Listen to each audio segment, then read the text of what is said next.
acho que a minha grande reflexão é que eu tenho um sangue mais de builder e menos de manager.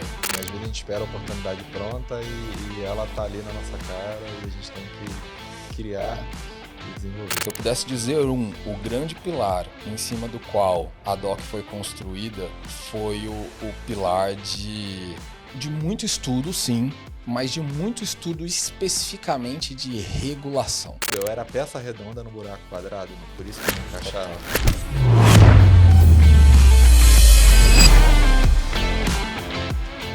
Olá pessoal, tudo bem? Aqui quem fala é Fernando Castro, sou fundador do Fintech Center, uma plataforma que tem como principal missão conectar o ecossistema de fintechs do Brasil. E hoje eu sou apresentador do Fintech Makers, um podcast que tem como missão contar a história desse ecossistema maravilhoso de fintechs brasileira. Meu convidado hoje é um convidado especial, é Fred Amaral. Ele hoje é fundador da Lerian, mas já passou por grandes empresas como DOC, BTG, Deutsche Bank, viajou o mundo aí. Vai contar um pouco disso pra gente. E antes de bater esse papo com o Fred, eu queria enviar um agradecimento especial para a AWS Startup, que assim como o Fintech Center e o Fintech Maker Podcast, acredita no poder do ecossistema de fintechs e vem colaborando com a gente, apoiando, patrocinando. Fred, muito bem-vindo. É bom ter você aqui. A gente já bateu um papo com a Mari. Ela me indicou, ela ainda, te indicou, né? Ela me colocou pô, aqui, né? Muito obrigado, Mary, por você ter ajudado aí a trazer o Fred aqui para ele contar a história dele. Mas vamos lá. Quem é o Fred antes de DOC, antes de Lerian? Conta um pouco da sua história. Fala pra gente aí o que te trouxe até aqui, o que te trouxe antes do mercado de fintech. Tá, vamos lá. Fernando, antes de mais nada, enfim, obrigado, né, pela oportunidade. Mari, obrigado por ter me colocado nessa aqui. Fiquei pensando, será que ele vai me fazer essa pergunta também? Aí eu tô aqui tentando ver quem que eu vou colocar no fogo do Fernando aqui depois, entendeu? Cara, isso eu aprendi num podcast que eu vi e é muito bacana isso, porque me dá muita credibilidade na hora de convidar a pessoa. Quem te indicou foi essa pessoa aqui. Não tem nem como falar não, né? Não tem nem como falar não. Boa, obrigado. Mas vamos lá, sua pergunta então. Quem é o Fred, de onde ele veio, o que que ele, enfim, o que que ele come?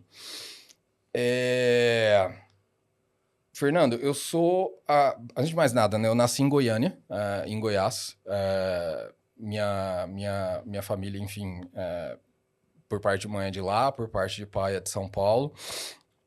E sou filho único. Eu sou aquele clichê, digamos assim, que começou a programar desde pequenininho. Eu tenho 39 anos e eu comecei a programar com 10, 11 anos, na época do Mirk, que, enfim, galera, não preciso nem passar recibo de idade, porque já falei, né? Internet mas eu tô falando... internet de escada, chat de UOL, enfim, a evolução do chat de UOL para mim foi justamente o Mirk. E eu comecei a programar scriptando, na época, em cima de linguagem de Mirk. Depois passei para PHP e aí, enfim, fiz toda uma evolução que eu brinco que eu parei quando o negócio começou a virar orientação a objeto e eu tinha que tentar entender aquele maldito exemplo do gato que mia, gato que pula, enfim, classe, essas coisas, para quem estava acostumado com um paradigma, enfim, parei. Fiquei ali e eu parei justamente para... eu comecei a fazer engenharia da computação em Goiás. Fiz 3 anos e meio, e eu parei para poder vir para o mercado financeiro aqui em São Paulo já. O que aconteceu foi que eu tinha alguns amigos que, enquanto eu estava fazendo engenharia em Goiás, eles estavam fazendo administração ou na GV, ou enfim, no IBMEC, no antigo IBMEC, ou estava fazendo FEA e tal. Começaram a entrar no mercado financeiro em banco de investimento. E aí, você vai ficando velho, você vai perdendo a vergonha de dizer o real motivo das coisas, né? O que aconteceu é que a galera começou a chegar toda arrumadinha lá em Goiânia, né? Então, tinha Natal, Fernando. Chegava com um terno arrumado, chegava com uma gravatinha, aí de repente chegava com um carro mais novo e tal. E eu estava fazendo engenharia da computação, trabalhando com programação em Goiás. Enfim, tinha outra perspectiva frente aos meus amigos. acabei vindo para São Paulo naquele boom ali de 2006, 2005, 2006, quando a gente teve o re-IPO de Vale, re-IPO de Petro e etc. Quando eu vim para São Paulo, eu já comecei a trabalhar relativamente no mercado financeiro. Eu fui para uma escola de finanças chamada Sampo, que hoje, enfim, está gigantesca. Foi vendida para o BTG Pactual / Exame, da família Securato, principalmente do José Cláudio. O pai dele era meu professor na FEA quando eu vim fazer economia aqui. E, enfim, foi me indicando um para o outro. Hoje o Zé Cláudio depois me indicou para o irmão dele, que estava vindo para o Brasil para ajudar a remontar o banco de investimentos do Deutsche Bank. E aí eu peguei justamente esse reinício de ciclo do Deutsche como investment banking aqui no Brasil. Foi uma mega experiência legal. E aí eu estou falando de efetivamente trabalhar com mercado de fusões e aquisições, fazer IPO, fazer follow-on, ou seja, mercado de capitais. O Deutsche não tinha tanto uma prática de dívida, mas depois que eu saí do Deutsche, fiquei um tempo lá e fui para o BTG, que foi onde eu fiz a maior parte da minha carreira em IB. Lá no Deutsche, lá no BTG, eu acabei fazendo bastante deals de dívida também, CRI, CRA, letra, debenture e etc. E aí é interessante porque hoje, Fernando, se você não me interromper, eu vou continuar Não, falando, pode tá? Mas, continuar enfim. falando, pode continuar falando, pode falar. Eu acho que aqui para isso eu tenho uns pontos. Eu vou deixar você passar por essa e depois eu volto em 2 pontos que você deixou passar aqui na sua experiência. Pode continuar. Tá bom. Então, hoje eu sou todo tatuado, todo descoladinho e tal, né? Mas na época, enfim, a maior parte da minha carreira até hoje, na verdade, eu fiz no mercado financeiro, eu fiz investment bank. Eu acho não, né? Eu não trabalhei em nenhum outro lugar que eu tenha ficado mais tempo do que no BTG até o momento. Então, eu sou uma cria do BTG Pactual, fui moldado lá dentro. Acho que muito da cultura do BTG eu carrego até hoje. E aí o que aconteceu foi que em 2016, com toda aquela bagunça que aconteceu lá em 2015, no contexto do André Esteves, eu saí em 2016 e eu fui trabalhar para um dos meus clientes, né, que era o Grupo Móvel, especificamente a vertical de logística que eles tinham, que era a LBS, que, enfim, lá dentro a gente tinha Maplink, apontador, Truckpad e diversos outros ativos. Fiquei um tempo ali como Head de BizDev Corp Dev. Depois eu fui indicado para uma vaga de Head de BizDev Corp Dev do Uber. Fui para o Uber. E aí, enfim, fiquei lá um tempo. E aí eu acho que a minha vida empreendedora efetivamente começa. Primeiro porque a autonomia que eu tinha para poder construir coisa no Uber era muito grande. E um dos meus principais projetos lá era construir um banco para os motoristas. Numa época em que meu mandato no Uber, ele era basicamente, olha, vamos tentar aumentar. Não, pode. Vamos tentar aumentar a receita, vamos tentar diminuir custo, vamos tentar diminuir despesa. Seu mandato é fazer qualquer uma dessas 3 coisas, desde que não se envolva com a operação, né, de rider e driver. Então isso me deu uma autonomia muito grande, uma flexibilidade muito grande para poder tentar construir coisas muito interessantes, e uma delas era esse banco para os motoristas, numa linha de vamos tentar diminuir uma linha de custo que a gente tinha com custo transacional de TED. Na época, enfim, não tinha Pix, né? Então custo transacional de TED era muito alto para a gente. Além disso, a gente ainda conseguia, de uma determinada maneira, falar de aumento de receita e diminuição de despesa, porque a gente queria criar um stickiness, né? Criar benefício desse motorista conosco. Então, olha, você começa a receber numa wallet nossa, então você passa a ter benefício como locação de carro, como colateral em dívida e por aí vai. Acabou que eu não consegui colocar esse projeto de pé, justamente porque faltava provedores de banking, né, as a service especificamente, mas faltava esse lado de banking no mundo de fintechs naquela época. A gente está falando aqui de 2016, 2017. E aí foi quando me surgiu a ideia de, poxa, eu acho que tem uma oportunidade de construir um business de BaaS, né, aqui no Brasil. Eu tentei vender essa ideia para todos os VCs tradicionais do mercado e não consegui. Na época, a gente está falando de tentar captar 25, 30 milhões de reais e 2016, 2017, que não eram anos tão bons assim. Então, eu acabei sendo impactado por E, essa... e, Pode falar. e antes de você caminhar um pouco, Ah, conhecer um pouco da tua jornada, teve um negócio, um ponto muito interessante da tua vida de empreendedorismo, né?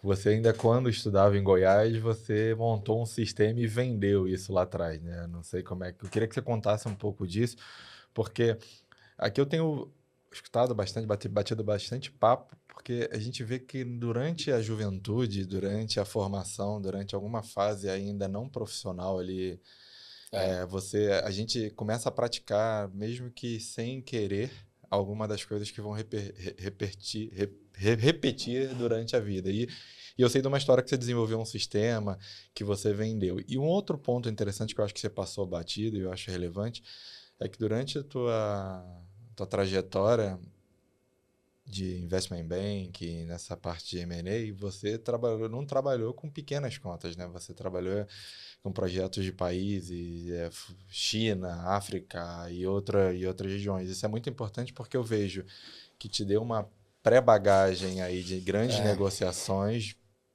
entre países, né, cross-border ali, e também no empreendedorismo como um todo, montar uma empresa, vender e fazer um pouco disso. Antes da gente passar para o projeto de captação ali que você, na sua última jornada, eu queria que você pudesse falar um pouco desses dois pontos de vista, que é muito importante. E consolidou quando eu comecei a pesquisar um pouco sobre você, entender sobre você, eu vi que pô, isso provavelmente fez diferença na hora de empreender novamente, de intraempreender e também na hora de montar grandes projetos. às vezes, quando a gente vai contar a nossa história, a gente passa batido por alguns pontos porque a gente tenta modular um pouco para quem está ouvindo. Mas você tem total razão, né? Eu acho que, dado o público aqui do Fintech Makers, faz bastante sentido a gente falar desses pequenos detalhes, né? Quando você olha para o retrovisor, você pode contar a história de, nossa, eu fui moldado por isso. Mas, enfim, talvez seja um pouco de sorte também, né? Mas vamos lá. Eu tinha 15, 16 anos de idade, 14, 15 anos de idade, não me lembro exatamente. E eu tinha um grande amigo meu que ele era dono de... O pai dele, né? Era dono de uma empresa que basicamente o business deixou de existir, que era aluguel de computadores. Poxa, um negócio que você vai fazer um evento e você precisa colocar nesse evento uma recepção, uma tiquetagem, enfim, fazer controle daquele evento em si. Na época, a gente não falava de alugar notebook, né?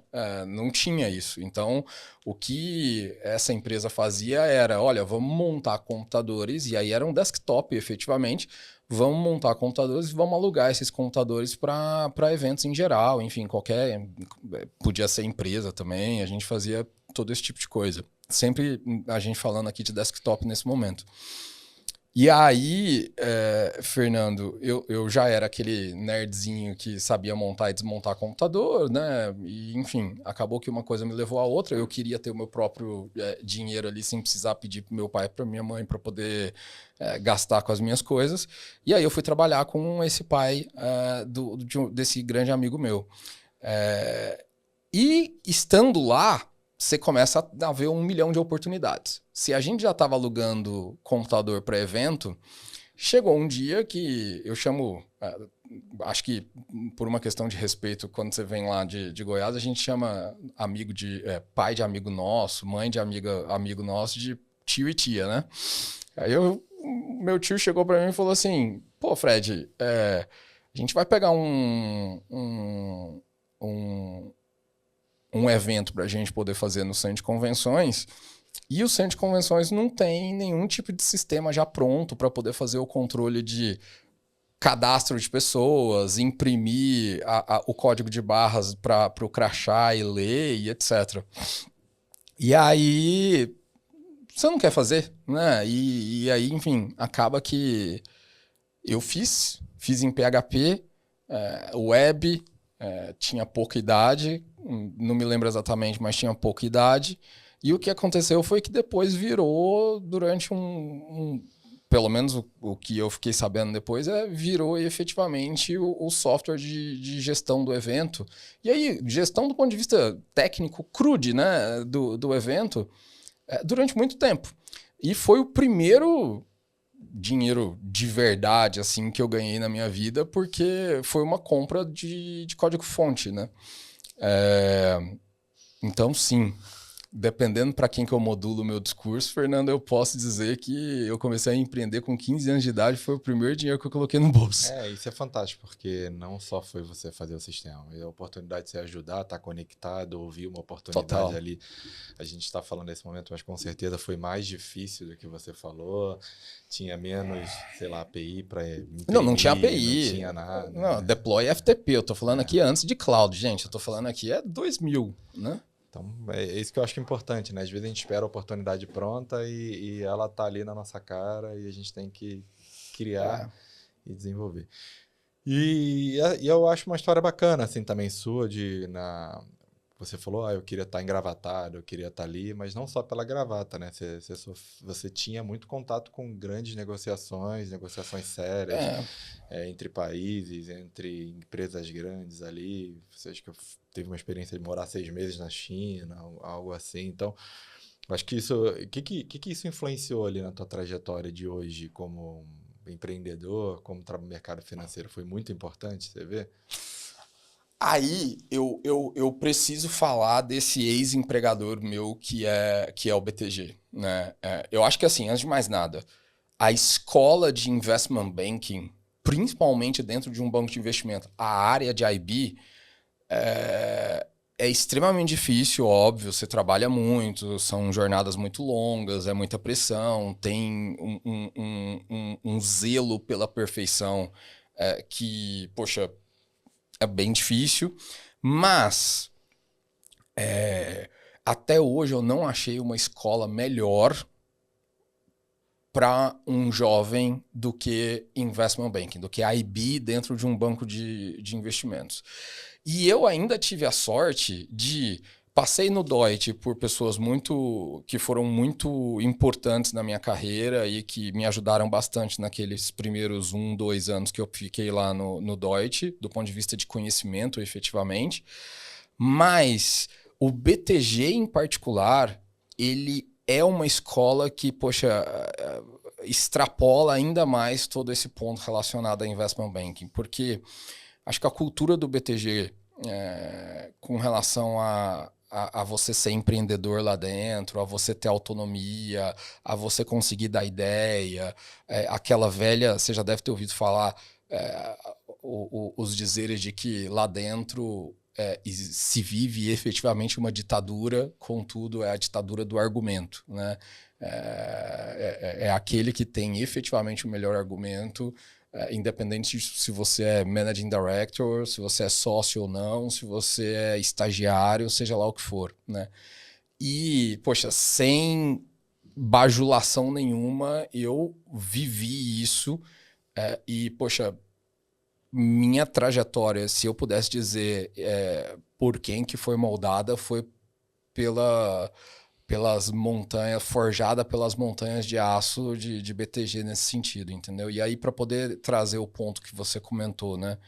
Olha só, eu estava vindo do Deutsche, eu entrei no BTG como analista, eu fiquei 1, 2, 3 semanas no escritório, e aí chega um italiano muito doido que, poxa, eu adoro de paixão, o nome dele é Vittorio, fazia cobertura de óleo e gás, dentre diversos outros setores. Ele chega para mim e fala: compra uma passagem, vai para Beijing.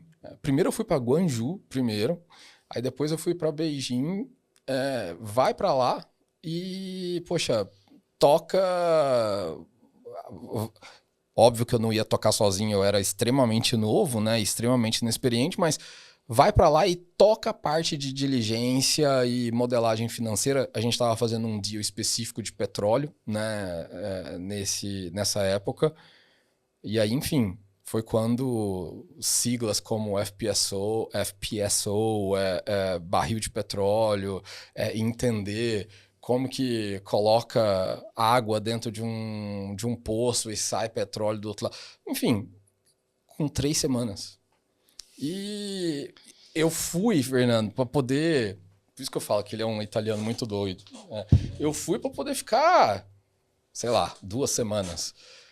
Aí, na minha primeira temporada, eu acabei ficando umas 6, 8 semanas. Voltei. Aí, no que eu voltei, o Vitório de novo vai lá e me manda de novo. Eu fico mais quase 2 meses lá, volto. E aí, eu só me lembro que eu tive que obrigatoriamente voltar, porque aí eu comecei a receber mensagem de um outro, enfim, pessoa que virou muito minha amiga e me ajudou muito, inclusive, na Lerian agora, que é o Fábio Nazari. Ele é head de Capital Markets lá no BTG até hoje. Lá tem essa tradição, né? Uma vez que você entra, é muito difícil você sair, né? Principalmente se você performa. E aí o Nazari, eu lembro que ele começou a me mandar mensagem dizendo assim... Pô, eu nunca te vi na empresa e eu tô sabendo que você já tá... Eu nunca te vi aqui no banco, eu tô sabendo que você já tá aqui há uns 6 meses, entendeu? Aí eu tive que voltar efetivamente e sair do deal. Mas isso foi na China. Aí depois eu voltei, fiquei mais um tempo, sei lá, 2, 3 meses no escritório. O BTG vai lá e me manda para Guiné Equatorial fazer modelagem financeira, information memorandum e pre-due diligence de mina de ferro. Então, assim, é uma escola que realmente eles prezam por isso. Eu acho que eles prezam. Depois eu acabei usando isso em toda a minha carreira como gestor. Eles prezam por te colocar à beira do precipício. E aí, enfim, você pula se você quiser, entendeu? Agora, se você pular e voar, aí você tem vida longa. Então, realmente, assim, eu acho que BTG e essa história também de empreender quando eu era pequeno são coisas que me moldaram bastante para a pessoa que eu sou hoje. E com certeza, eu acho que esses traços no caminho, esses pontos de interação, te dão experiência e bagagem para o futuro, seja uma decisão técnica, seja uma decisão emocional, aquilo que você falou, te colocaram no precipício. Então, quando você chega num próximo precipício, você olha, pô, já passei por aqui. É mais ou menos isso que acontece. Pode ser até um precipício diferente, pode ter até um rio lá embaixo, uma vista diferente, mas você sabe que você tem um carcaça para pular desse precipício, eu vou chamar um amigo. Você perde o medo. Você perde o medo. Você não fica, de repente, com uma soberba, né? De falar, eu vou pular. Não, você fala, você se sente forte. Você fala, cara, preciso daquele paraquedas, preciso daquele amigo, daquela ferramenta, já passei por isso, vai dar certo. Vambora, eu acho muito importante. Você perde completamente o medo. Assim, eu não quero ficar também falando só de BTG aqui, mas claramente dá para perceber que eu puxo o saco até hoje, né? E graças a Deus viraram nossos sócios agora na Leriana. Então, poxa, feliz Parabéns. pra caramba por eles terem entrado.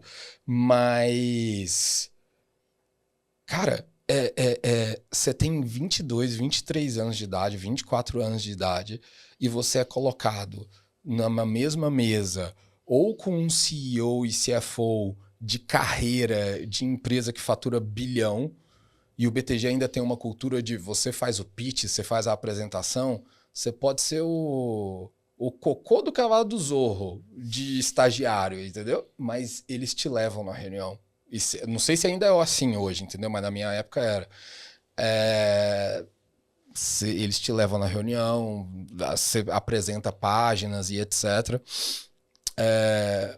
Ou você está discutindo com 23, 24 anos de idade com um CEO que tem uma empresa há 4 gerações e ele vai olhar para você e você vai passar uma opinião para ele que você, do alto dos seus 25 anos de idade, você tem que ter propriedade para poder indicar para ele o que ele deve fazer, né?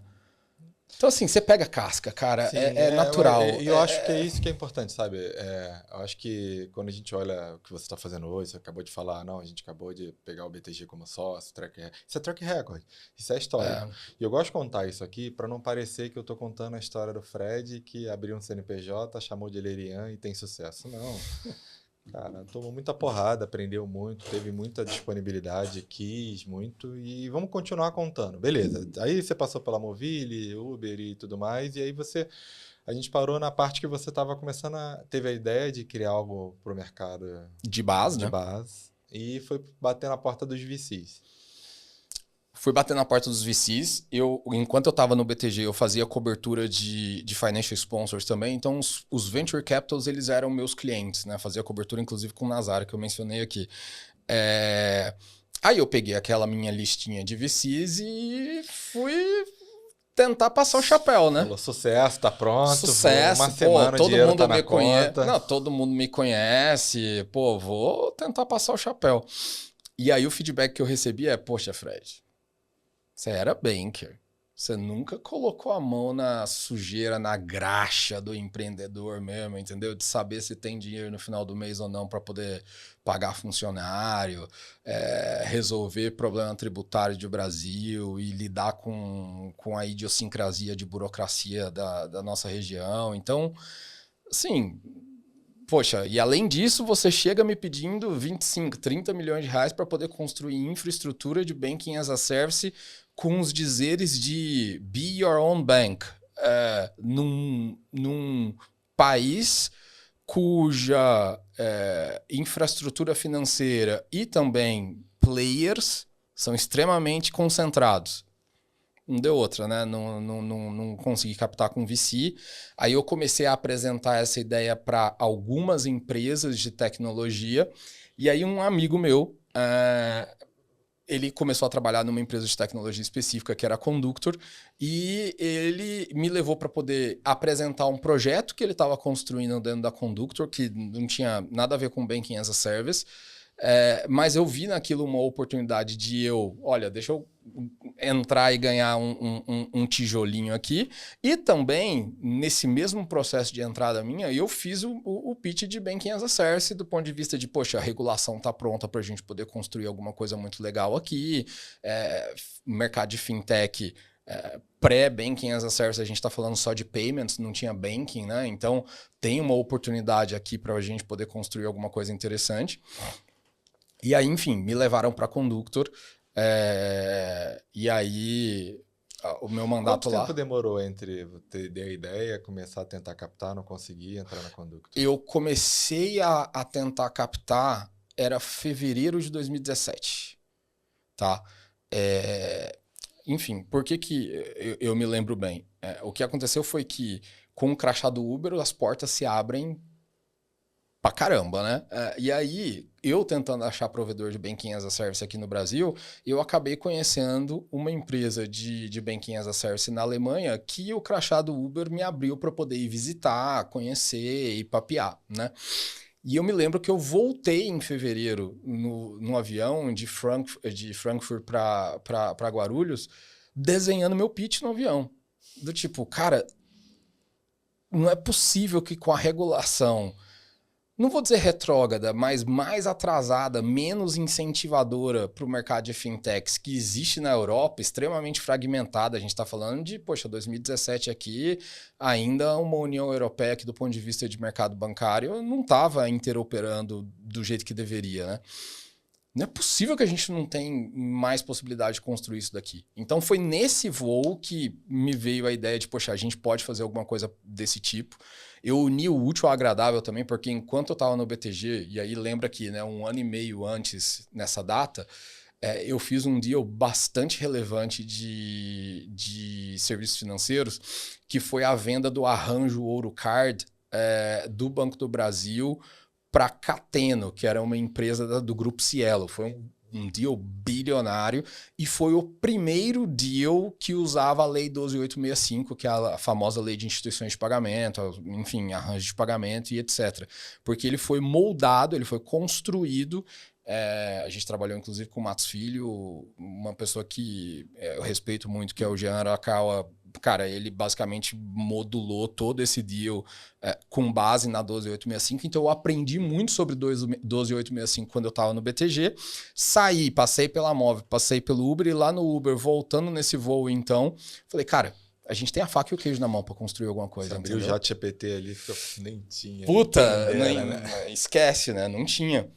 E eu tenho esse pitch ainda. Pô, legal. Eu tenho esse pitch ainda. Toda vez que eu falo dessa história, eu falo, poxa, eu preciso ir lá no meu alfarrábio atrás desse pitch para poder tentar achar. Mas, enfim, fevereiro, aí respondendo sua pergunta, fevereiro de 2017, e eu entrei na Conductor, enfim, aí eu fiz toda a peregrinação de tentar captar e etc, não consegui, e etc, etc, etc. E aí, eu entrei na Conductor, se eu não estou enganado, janeiro, fevereiro de 2018. Então, sei lá, um ano, né? Um ano. Um ano, cara. E aí, quando eu entrei na Conductor, já foi assim, olha, você vai ser uma pessoa aqui específica para poder construir duas coisas na época, né? Que era esse arranjo de pagamento, que era o projeto do meu amigo, e também um business de Banking as a Service, já num CNPJ segregado. Óbvio que a gente nem falava de DOC na época, né? Mas, enfim, foi o embrião do que viria a ser a DOC, que depois se juntou com o Conductor, e aí a gente deixou de usar a marca Conductor e tudo virou DOC, né? É bacana, né? O filho comeu, engoliu, né? Cara, eu tenho que tomar muito cuidado de falar isso. Óbvio que, enfim... Agora já falou aqui, né? Mas... Não, mas no existe bom um sentimento... Não, eu sei que é no bom sentido, mas... Óbvio que fica um sentimento, eu acho, para as pessoas, né? Que, poxa, marca DOC acabou ficando maior do que a marca Conductor, né? Mas aí eu acho que é uma infinidade de coisas, né? Primeiro que a gente estava mais entremeado no mercado de fintech, né? Mais nesse mercado novo, next generation, e Conductor como uma processadora de cartão estava atendendo players que não se posicionavam como fintech, tá? Então a marca, inclusive, teve uma sobrepujança maior, né? Eu vou te falar, a visão que eu tive como participante do mercado ali na época foi acho que o bônus foi até para a própria Conductor, né? Total. Ela procurou uma solução, veio, criou algo novo, inovou, viu que a marca funcionava melhor. É um pouco disso que eu vi. Eu acho que o mercado, eu conheço gente que trabalhou com vocês na época e todo mundo gostava. Os stands de vocês, o happy hour de vocês, era bem relevante, era bem bacana e eu acho que fez Continua todo sentido. sendo, né? Eu fui na Federal Antec esse ano, dá até um gostinho. Eu ainda sou sócio da DOC, né? Óbvio que, enfim, não tem a mesma entrada que eu tinha antes lá, mas stand bonito pra caralho. Sempre foi, muito né? lindo. Sempre foi. Muito bom gosto. E uma cultura muito boa. Eu tenho um primo que trabalhou lá e ele saiu e ele falou, pô, sinto falta. Assim, foi bastante legal a experiência que eu tive. Mas vamos lá. Aí vocês montaram a DOC. Foi esse gigante aí, unicórnio, né? Pandemia veio, ainda impulsionou. Óbvio, né? Pelo amor de Deus. Preferia que não tivesse existido, mas a pandemia foi ótima pra gente, porque impulsionou bastante a entrada tanto de Banking as a Service quanto de processamento de pagamentos, né? De maneira geral, né? Meio que democratizou o tema. E aí, em 2021, 2022... a gente decidiu juntar as operações, primeiro porque, enfim, faltava sinergia mesmo, né?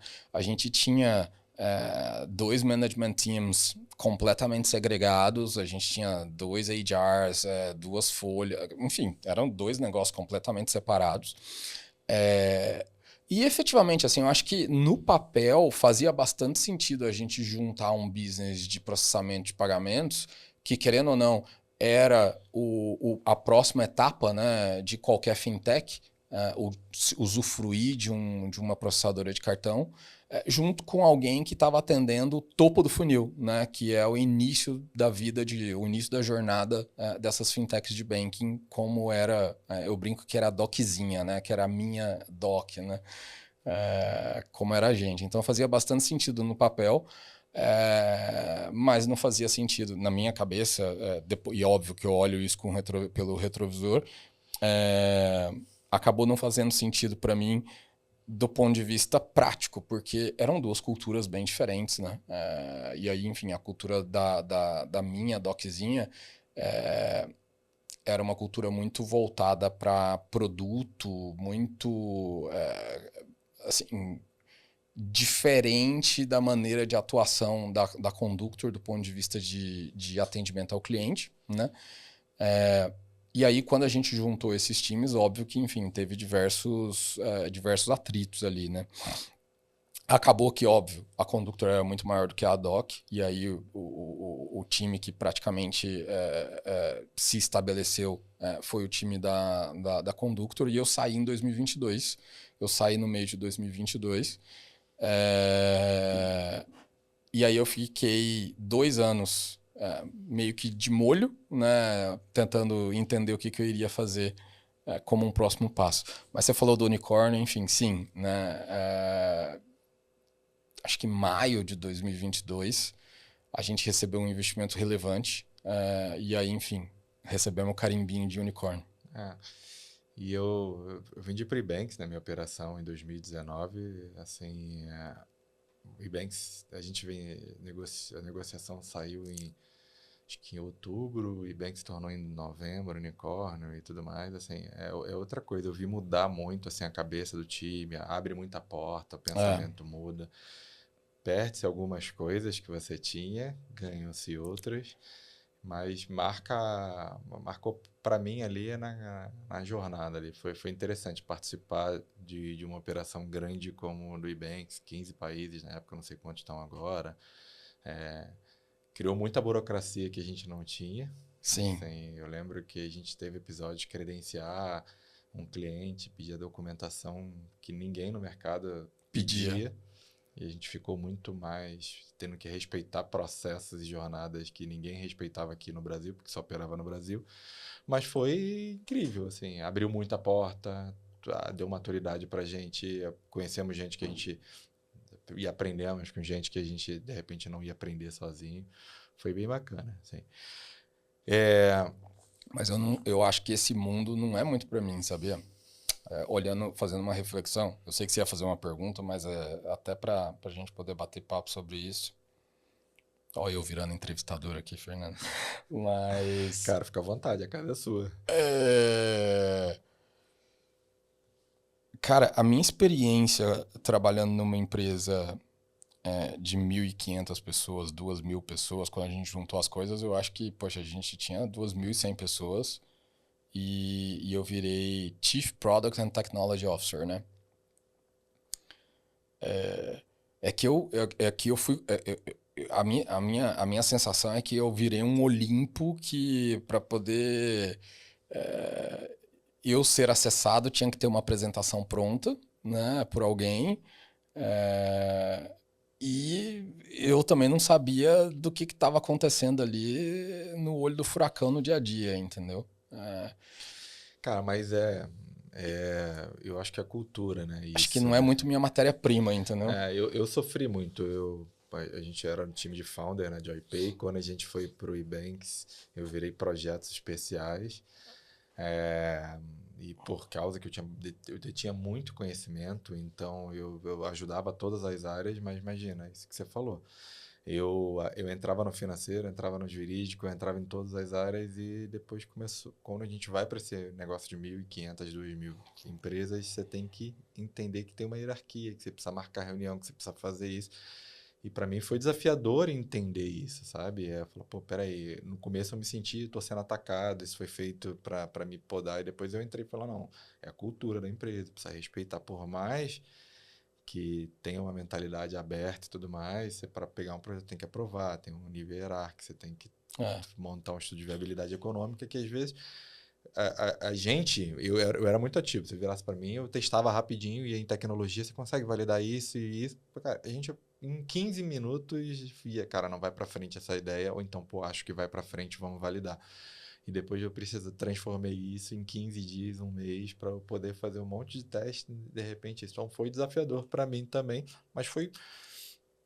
Eu acho que é uma coisa que falava-se muito na época, né, do 0 a 1, né? Eu ia falar isso. Essa expressão do 0 a 1, eu acho que ela conversa bastante comigo, assim. Enfim, fiquei 2 anos parado. Acho que a minha grande reflexão é que eu tenho um sangue mais de builder e menos de manager. Mas, enfim, tudo também pode mudar, né? Cara, mas eu tenho certeza, provavelmente você tem isso e tudo muda e eu acho que tudo vale dar certo, sabe? Eu tive no Vale do Silício e eu vi em diversas empresas e culturas diferentes, empresas de builder, empresas de manager, empresas de trainee, empresas de tem um nível hierarquia, ah, trainee, júnior, pleno, sênior, aí a especialista e todas dão certo quando isso está enraizado na cultura e quando isso está determinado. Eu acho que Exatamente. pegar um builder e colocar numa cultura de hierarquia que ele tem que entrar como estagiário, virar. Ele vai matar o cara. E também pegar um estagiário ou um júnior e botar numa cultura de builder, ele vai falar: cadê o processo? Eu preciso, me ajuda. Então, eu acho que você tem que muito se plugar no ecossistema, sabe? Mas sabe o que foi muito importante para o Fernando, para mim?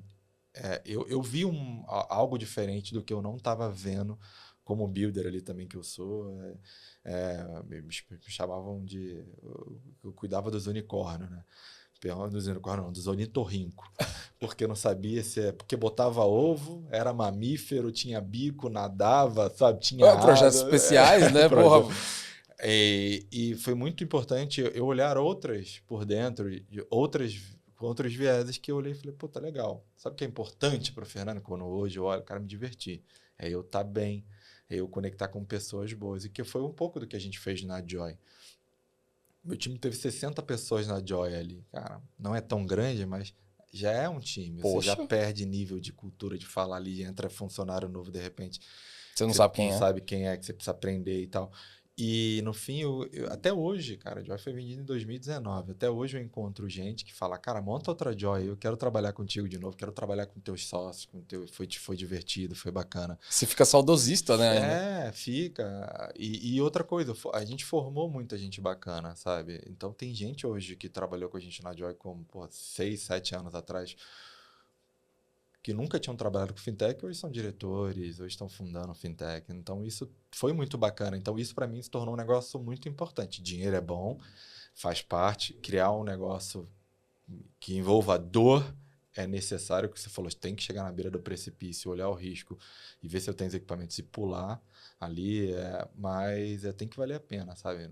Porque no fim, cara, eu cheguei a pesar 120 quilos, quase infartei, tava mal pra caralho e tal, assim, eu olhei e falei, cara, isso aqui não tá valendo tanto a pena, sabe? Eu preciso que vale a pena, eu preciso chegar vivo do outro lado, mas preciso chegar com felicidade, com energia, saudável. Preciso ver meu filho tendo a família dele, se formando, fazendo. Preciso curtir minha esposa. Preciso curtir a jornada, meus Total. amigos. Então, e aí nesses momentos a gente às vezes não enxerga, mas depois, 2 anos depois, eu tenho certeza que fala, era aquilo. Por isso que eu estava inquieto. Eu estava, sabe, eu era a peça redonda no buraco quadrado, por isso que não encaixava. Total. E tem o buraco quadrado, tem a peça quadrada que vai entrar e vai funcionar, sabe? O problema é a gente ficar tentando como peça redonda, entrar num buraco quadrado, forçando, forçando, forçando, cortar a parte desse buraco, se machucar ali para servir um negócio que não foi feito pra gente. Então isso foi muito importante para mim. Eu olhei e falei, e até hoje o Banks, porra, é uma empresa gigantesca, maravilhosa, conheço gente até lá hoje. E funciona super bem, mas naquele momento, de repente, eu, o Daniel também, outras pessoas, não se adequamos. A gente tinha uma cultura diferente, um objetivo diferente. Aí eu tô falando de mim agora. Você Tá vendo? Eu virei a mesa. virou a mesa.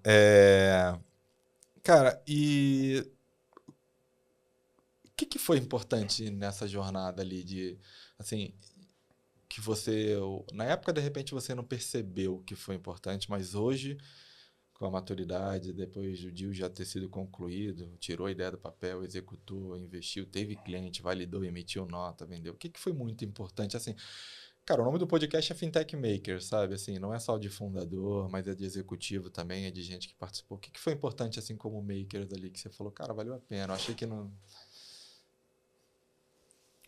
De doc.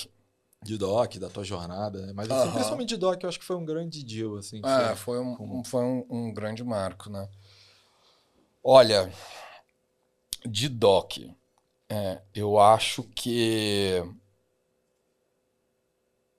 Fernando, o grande pilar, se eu pudesse dizer o grande pilar em cima do qual a DOC foi construída, é, foi o pilar de muito estudo, sim, mas de muito estudo especificamente de regulação. E aí aqui eu estou falando de não somente de aspecto regulatório do ponto de vista de instituição de pagamento, arranjo e etc., mas de entrar no detalhe do detalhe do detalhe do detalhe do detalhe de regulação para a gente poder conseguir extrair de lá o que é normativa versus aquilo que é abstração que a gente cria na nossa cabeça, fruto, enfim, de anos de mercado financeiro do jeito que é, né? E aí, poxa, eu falei, aí você vai me falar, beleza, Fred, mas o que você quer dizer com isso, né? Cara, eu quero dizer o seguinte, se a gente for elencar os grandes produtos que a DOC colocou no mercado de maneira diferente, todos eles estão no final alicerçados em cima de aspectos da regulação que nós tivemos a capacidade lá, esse time que a gente construiu, poxa, ele era tão absurdo de fenomenal que ele conseguia, com muita maestria, enxergar esses ângulos e falar, poxa, cara, não é que precisa ser assim, é que sempre foi feito assim, a regulação não diz que precisa ser feito assim, e a gente pode muito bem tentar fazer de maneira diferente. E aí eu vou te dizer alguns que hoje você vai falar, porra, ingênuo pra caramba, né, Fred? Não parece ser tão transformacional assim, mas eu tô falando lá de 2018, 2019 que foram, né? Do tipo, a gente separar o que é instrumento de pagamento do que é fiduciário e do que é payment rails. O que é isso, Fred? Explica melhor. Vamos lá. Cartão, a gente sempre viu como um lugar que, poxa, a guarda do saldo, a guarda do limite estava lá. Mas não. Cartão é um instrumento de pagamento e por trás existe uma conta de pagamento pré-paga, uma conta de pagamento pós-paga, existe uma conta corrente. Poxa, a gente consegue abstrair e separar essas coisas para poder criar modelos de negócio, como por exemplo, poxa, antes de DOC, a gente não tinha o modelo de vamos fazer o débito de um cartão numa conta de pagamento pré-paga, seja o cartão pré-pago, seja o pós-pago colateralizado, enfim. Vamos fazer o débito do cartão numa conta de pagamento pré-paga e essa mesma conta de pagamento pré-paga vai ter uma transação de banking sendo feita em cima. Ou pior, né? Coisa pior depende da perspectiva, né? Óbvio que para mim melhor, né? Mas coisas mais legais do tipo, vamos fazer múltiplos débitos de diferentes instrumentos de pagamento, cartão, por exemplo, numa mesma conta. Ou você já deve ter ouvido falar da expressão alias bank, né? Conta alias. Eu sempre falo para o time, né, que hoje está na Lerian comigo, que praticamente, enfim, são os mesmos que montaram o DOC comigo lá atrás. A gente deveria ter patenteado esse nome, porque nasceu dentro de casa. Eu e as minhas manias que veio lá de BTG Pactual de dar nome em inglês para as coisas, não precisava chamar alias, né? Que o correto, inclusive, do ponto de vista do inglês, deveria ser alias, né? Mas não vamos não vamos colocar o que é o endereçamento de banco, agência e conta, por exemplo, ligado com o que é a conta. Vamos separar essas coisas para a gente poder construir modelos de negócio como que viabilizou a gente conseguir operar no SPB antes de ter uma licença. Então, assim, resumindo, né, não vou me alongar aqui, a não ser que você queira entrar em algum ponto específico, eu acho que sentar a bunda na cadeira e ler regulação foi o grande ponto, Fernando. Muito com isso que você falou, né? Questionar por que está sendo feito e não tentar burlar a regulação Não, de esquece, alguma burlar forma, né? não. A gente, cara, com o subadquirente, a gente sofreu isso. A gente tinha adquirente e tinha os facilitadores de pagamento, Payment Service Provider, que não existia aqui no Brasil o arranjo de pagamento ainda, isso lá em 2013, lá atrás. E por que não existe? Existe no mundo inteiro, por que não pode existir no Brasil? Porque está concentrado, é novo. Então a gente olhou e falou, vai existir então, vamos ajudar a fazer, vamos organizar. E vamos olhar a regra e ver, fazer de acordo com a regra. É muito importante isso. A gente às vezes nem se pergunta, né? A história do elefante que está amarrado desde pequeno no prego ali, ele cresce, ele pode arrancar aquele prego do chão, mas ele não arranca porque ele acha que ele não tem força e não pode. Ótima analogia, verdade, é isso aí. Cara, de bastidores e curiosidades. Ponto divertido, engraçado, o que houve, perrengue, né? Nessa tua jornada inteira, o que você pode contar pra gente aí que é legal, que vai fazer sentido para o pessoal te conhecer, para o pessoal aprender contigo? O que você tem que você pode compartilhar? Um perrengue marcante na jornada empreendedora, uma história engraçada? Nossa, tem muita coisa. Pode contar, pode contar. Ai. Eu não vou falar o nome do cliente, mas essa é muito boa. Cliente grande, DOC, né? Foi aí que surgiu a expressão verdades futuras. Já ouviu falar? Fake it till it's make it, né? Cliente muito grande, chega pra gente. A gente teve o benefício de ter muito boca a boca, né? Então, um cliente muito grande chega pra gente e fala: poxa, a gente tá super afim de usar vocês, né? Mas vocês precisam passar aqui por... Esse cliente nosso era um adquirente, que, obviamente, quando a gente fala de adquirência, ainda mais naquela época, a gente está falando de um bancão em cima, né?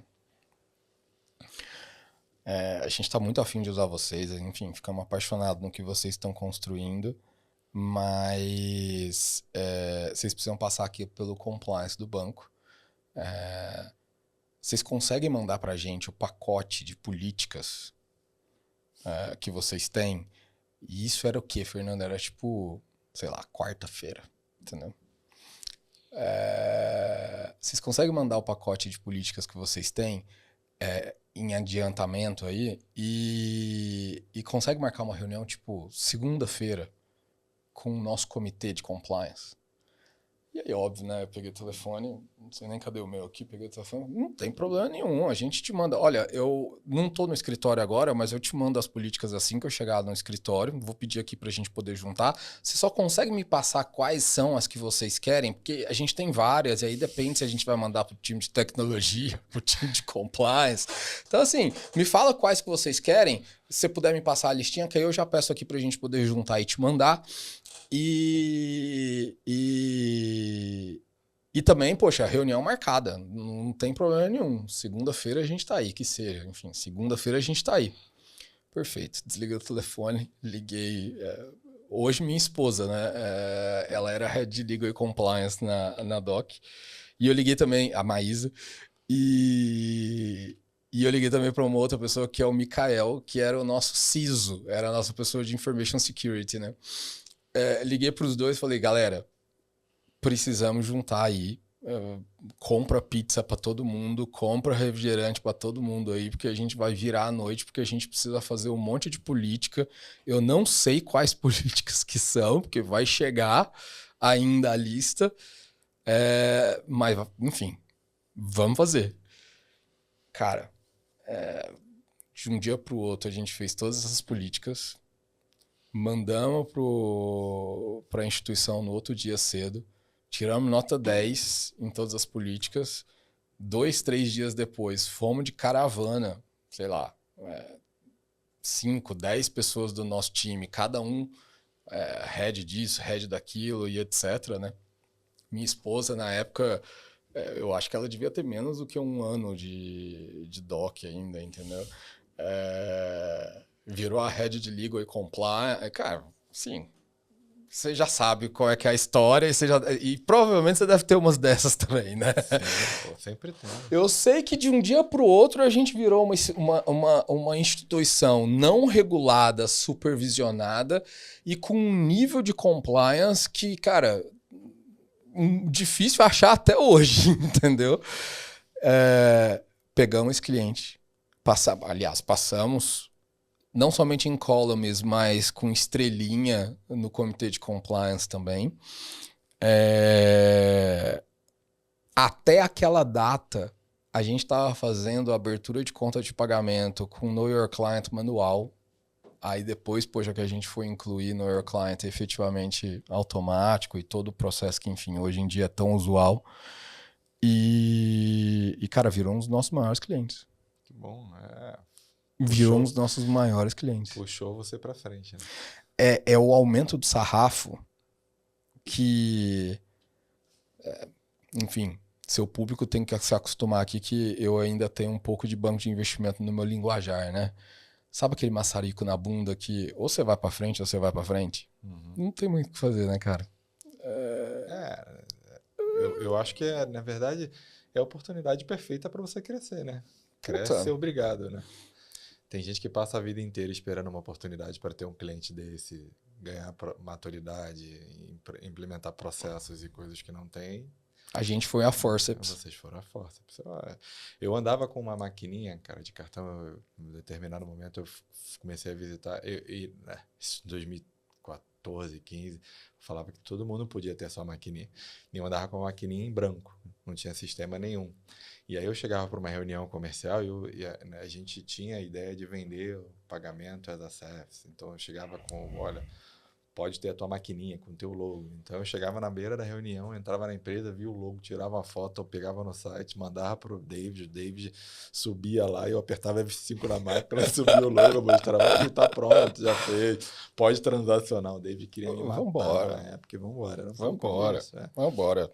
Assim, desse tipo de história, que eu acho que são as mais legais, assim... É quando efetivamente eu brinco que você separa o joio do trigo, inclusive dentro de casa, inclusive no time, né? Do tipo, aqueles caras que efetivamente estão com hustler blood para poder fazer o negócio acontecer, você separa inclusive dentro de casa, né? Dessas histórias eu tenho várias. Eu tenho uma ótima também.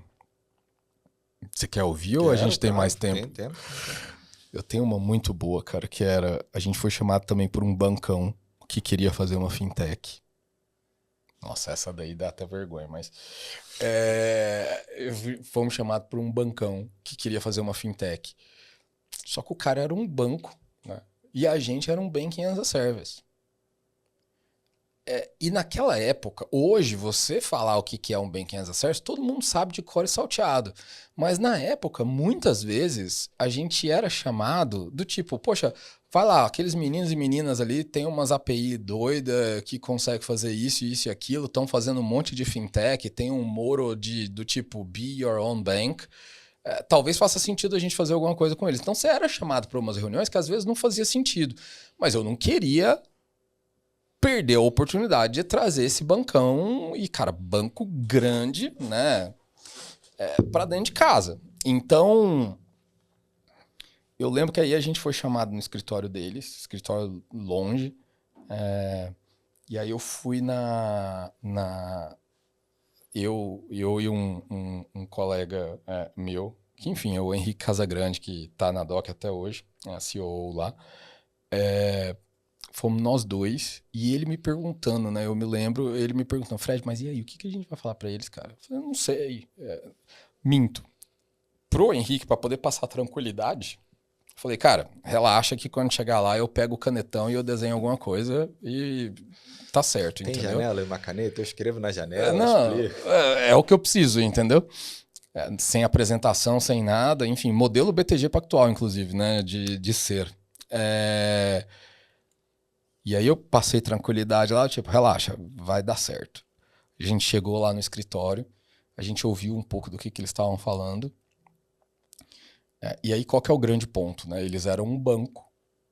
E a gente, no nosso modelo de Banking as a Service, quem fazia a gestão da tesouraria e quem no final do dia fazia a guarda do depósito do terceiro aqui éramos nós, né? Porque nós éramos o Banking as a Service, o detentor da licença, e os nossos clientes, tira o fato de que a gente está falando de um bancão, os nossos clientes eram fintechs que no final ainda não estavam reguladas e queriam justamente usufruir da nossa infraestrutura, seja regulatória, seja do ponto de vista técnico, para poder se conectar no sistema financeiro.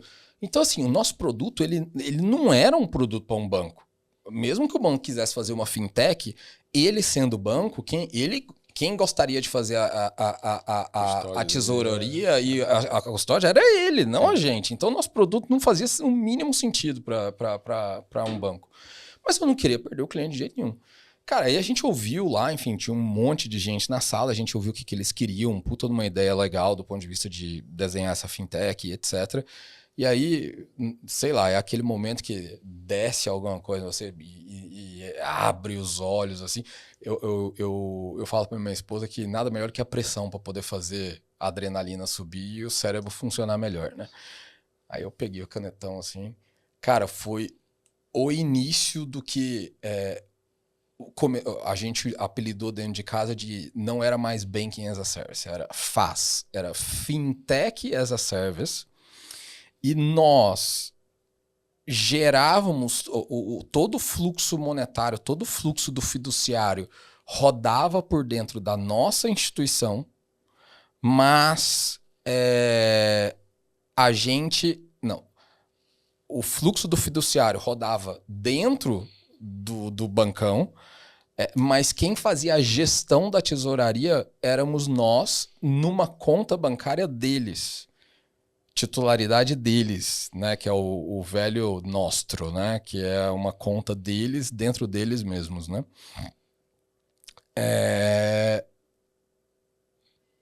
E dentro de terceiros.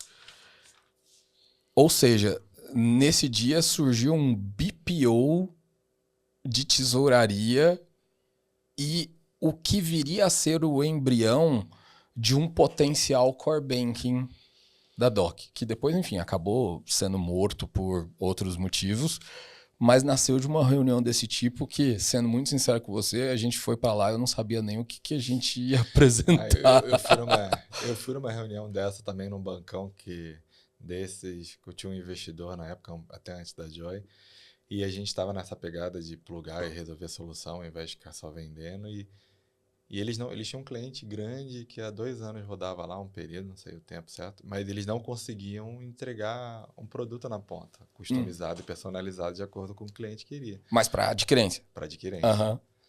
E a gente sabia fazer isso, a gente fazia, mas fazia no nosso domicílio, na nossa estrutura. Para vocês, né? Para a gente e para os nossos clientes, mas a gente que era a instituição ali de pagamento. E eles não conseguiam fazer, então a parte de negócio queria fazer com a gente, porque traria o cliente de volta para dentro e não perderia o cliente, aquele negócio. Cara, eu lembro o que foi impactante para mim foi que naquela mesa, eu, um investidor e mais um sócio ali, 30 pessoas do outro lado, sei lá, e alguém de legal dele falou, cara, vocês não podem estar aí, o que vocês estão fazendo é crime, vocês vão ser presos, vocês não são adquirentes, e levantou e foi embora. Por mim, ninguém falaria com vocês e tal. Jura? E a gente olhou e falou, cara, a gente está seguindo o arranjo de pagamento e tentamos explicar, mas aqui foi embora e tal. E depois não deu certo, eles perderam o cliente, era um cliente relevante e grande, a gente também não conseguiu pegar o cliente, mas era um período muito duro, né? Era. E muito assim, hoje em dia, instituição de pagamento e etc. Cara, mato alto, né? Não tinha muito. Não tinha. Eu me lembro que eu inventei a expressão de que nós não somos regulados, mas somos supervisionados. Se você for na regra, não tá escrito. Não existe essa porra. Mas eu precisava desse somos supervisionados. Não, que instituição dispensada de autorização. É o termo que está na regra. Então, assim. Porque ela tem uma característica, né? Isso, cara, eu acho que é um dos gaps que está sendo resolvido, né? Concordo. E que eu me considero uma pessoa que entende fintech, meus amigos acham que eu entendo, e vira e mexe, alguém me liga e me pergunta, Fernando, um amigo meu tá comprando essa fintech, tá entrando nesse deal, você não consegue ajudar ele, ver isso. E vira e mexe, o cara não é nada, não tem autorização nenhuma, não tem nada, e tá vendendo uma licença de Bank as a Service ou white label de algum produto. É o sub de sub. Não é nem sub de sub, às vezes é só um white label, porque assim, se ele custodiar seu dinheiro através de alguma... E eu falo, pô, cara, seguindo o regulatório, eu mando as regulações, as atualizações, explico. Cara, ele não tem. O CNPJ dele foi aberto depois da regulação, então ele deveria ter autorização prévia antes de operar. Tento explicar, mas é muito difícil explicar para um leigo, para quem vem de fora do Brasil, para quem tenta entrar nesse mercado. Acho que até aqui é um desafio que a gente tem. Eu vou gravar um podcast aqui para a gente explicar um pouco sobre isso, mas é isso. E uma dúvida antes, a gente vai falar de Lerian no próximo bloco, mas assim, baseado em tudo que você falou até agora, já pensou em desistir alguma vez? Nossa senhora, várias vezes. Nossa senhora, várias vezes. Agora, recente, assim, porque é óbvio que quando saem as notícias de Lerian, vocês só veem os sucessos, né? Mas ninguém vê meus tombos, né? Para meus e dos meus sócios, né? Pra gente poder chegar onde nós estamos hoje. E eu tenho certeza que vai ter mais um monte de tombo daqui pra frente, mas... Putz, cara. Eu tava tentando captar agora pra Lerian. Óbvio que a minha história, quando você for ler, quando você for ver aqui agora, você vai falar, poxa, Fred, você tá reclamando de barriga cheia, porque a gente captou em 3, 4 meses, né? Só que, poxa, era 3, 4 meses com a gente bancando o salário de todo mundo e o dinheiro acabando, e ao mesmo tempo eu tava com o meu prazo para poder fazer a compra das minhas opções na DOC vencendo, e aí eu precisava dessa grana também. Então, cara, assim, foi um show de horror. E aí teve um dia que tava eu e minha esposa em São Paulo. Nós somos sócios, né? Enfim, eu considero que a Lerian é a empresa. No final do dia, acaba que meu nome que fica como fundador disso e daquilo, mas eu acho que a Lerian é a empresa com o maior número de cofundadores que existe, entendeu? Porque ela já nasceu com pelo menos umas 10, 15 pessoas que vieram da DOC, né? Não estavam na DOC mais, mas vieram de lá. E todo mundo a gente montou em conjunto esse negócio, né? Mas aí, minha esposa, que é minha sócia na jurídica e na física, a gente estava aqui em São Paulo falando com um fundo. E aí eu recebi um não de um fundo muito importante, que eu achava que, puta, cara, era o que tava mais, assim, adiantado. E eu não moro em São Paulo, né? Eu moro em Minas, eu moro em Monte Santo. E, e aí, poxa, eu recebi essa notícia, aí, cara, já quis ir embora o mais rápido possível. Queria ir pra casa, me deitar em posição fetal. E, cara, eu me lembro que eu fui de São Paulo até a minha cidade, 3 horas e meia, dirigindo, chorando, cara. Mas chorando, assim, desesperado, do tipo, cara, assim, se esse fundo falou não, os caras eram os caras que estavam mais adiantados, tinha feito 15 reuniões com ele. Gente, eu tô te falando isso, é tipo julho do ano passado, né? Fazendo um ano agora, né? E aí, enfim, sabedoria de mulher, né? Porque minha esposa chegou pra mim e falou assim, ó, seguinte, a gente já tá junto há um tempo, eu já te conheço bem, e eu vou te dizer o seguinte, você não é feito da matéria-prima para poder ser empregado dos outros. E aí eu retruquei ela na hora e falei, poxa, mas como assim? A maior parte da minha carreira eu fui do BTG, cara, empregado dos outros, entendeu? Recebendo ordem e tal. Ela falou, pois é, mas você foi acostumado muito mal num ambiente que, poxa, não é um ambiente normal de uma corporação. Então, assim, o que eu quero te dizer, né? Ela dizendo pra mim, né? O que eu quero te dizer? Ô filho, meu irmão, Ou você vai para uma via de ser consultor, ou você vai para uma via de ser empreendedor. Agora, empregado vai dar merda.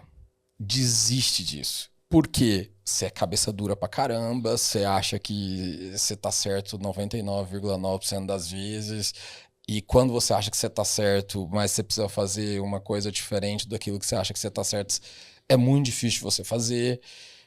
Então, assim, você tem essas duas opções. Essa terceira, que eu tava com uma proposta para poder também virar executivo, né, nessa época. Pronto, vou aceitar e tal. Essa terceira possibilidade é muito difícil para você. Então, o meu ponto aqui para você é o seguinte: eu prefiro você feliz do que a gente com mais dinheiro, mas te tendo infeliz, né? E ela me disse, cara, eu te apoio 100%, precisar, conta comigo e, enfim, sustento a casa sozinha, porque ela tinha uma empregabilidade muito alta, né? Sustento a casa sozinha e tudo bem. Tá, enfim. Sabedoria feminina. Cara, tem várias dessas, assim. Minha mulher é foda. Enfim, eu saí da doc, e aí, óbvio, eu tava naquela depressão fodida, né? De ter saído da doc, acordando 2, 3 horas da tarde, jogando PlayStation 5 até às 6 da manhã, né? Aí fiquei nessa uns 3, 4 meses. Chegou um belo dia, ela bateu no meu ombro e... Pô, tá bom, já, né? Seguinte, semana que vem eu não te quero mais aqui em casa. Lembra que eu moro no interior, né? Semana que vem eu não te quero mais aqui em casa. Vai pra São Paulo. Pô, vai jantar, almoçar, tomar café, sei lá o que você vai fazer. Mas vai pra São Paulo. Que aqui eu não te quero mais. Cara, foi o início da Lerian, né? Porque eu comecei a vir pra cá, porque eu não podia ficar em casa, né? Comecei a vir pra cá. E aí se almoça com um, janta com o outro, toma café com um, toma café com o outro. A gente pegou um projetinho de consultoria, nem chamava Lerian na época, a gente pegou um projeto de consultoria para poder reformular algumas componentes de Ledger, que é uma componente de core banking que a gente faz hoje, de uma adquirência gigantesca. Aí a gente pegou depois de uma outra adquirência, aí a gente pegou de um banco, e aí, cara, a gente foi. E aí, óbvio, né? Foi aumentando o tamanho. Eu fui chamando a galera, né? Poxa, preciso de ajuda, preciso de ajuda. A gente foi juntando um bolso aqui, que no final do dia foi o que sustentou a gente até julho do ano passado. Enfim, na verdade, até outubro do ano passado. Né? Então, Fred, aí você, com a sua consultoria, já tinha unido o time, já tinha alguns clientes ali, já tinha voltado para o mercado, a esposa não deixava mais você ficar em casa. E veio... Como é que veio a ideia? E conta um pouco pra gente o que é a Lerian produto, Lerian empresa. Vocês têm a bandeira de defender o código Open open source. source. Me explica aí para quem está ouvindo, conta um pouco mais sobre essa iniciativa, como é que vocês tiveram a ideia. É uma empresa que a gente já bateu um papo aqui com a Marilyn, que é sua cofundadora também lá dentro. Sim. Conta pra gente sobre a Lerian, mas muito com a tua pegada, com o teu viés e o propósito dela aí como open source.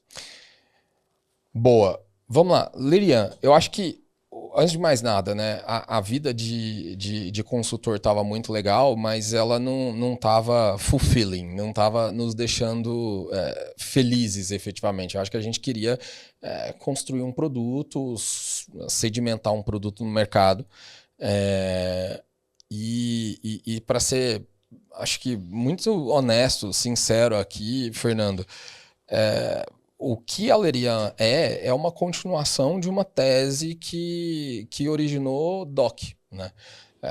Se para poder originar a DOC a gente tinha a tese de Banking as a Service como vamos diminuir as barreiras de entrada, seja do ponto de vista de custo, seja operacional, seja regulatória, para poder trazer mais fintechs para o mercado, a tese de Lerian é uma continuação dessa mesma história, porque a gente está trazendo essas fintechs desde a época de Banking as a Service para o mercado, 4, 5 anos, 6 anos hoje de um mercado pujante de banking, diversos challenge banks tendo sido criados com base seja em DOC, em Bankly, em Swap, em Cellcoin, enfim, tantos outros provedores.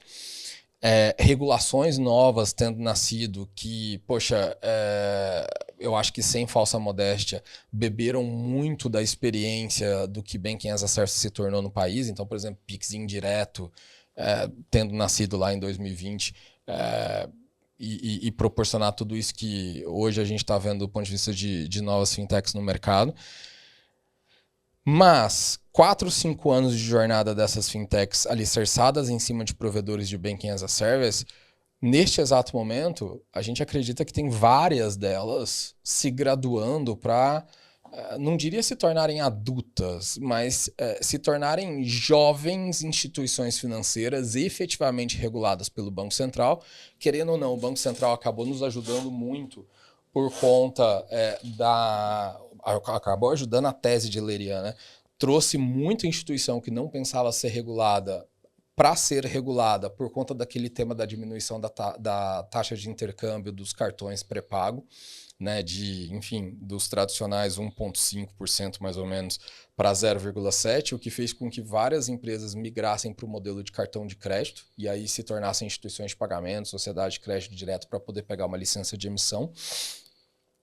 Então, a gente acredita que, poxa, tem várias instituições, elas se graduando de um modelo de Banking as a Service, se tornando em uma instituição de pagamento, uma sociedade de crédito direto, uma CEP, e num momento que, para eles poderem tomar esse passo de trazer todo esse transacional de banking para dentro de casa, eles precisam de um core banking.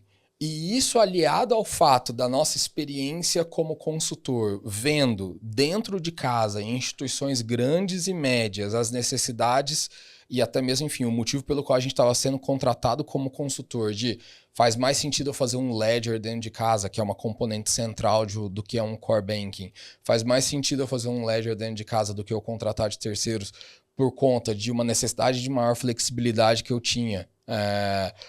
Ou, né, por conta de um framework de cobrança desses modelos de ledger baseado em transacional de abertura de conta, em transacional efetivamente de débitos e créditos que são feitos, o que inviabiliza uma operação de uma instituição financeira que acaba não podendo cobrar do consumidor final um PIX, uma TED, uma emissão de boleto.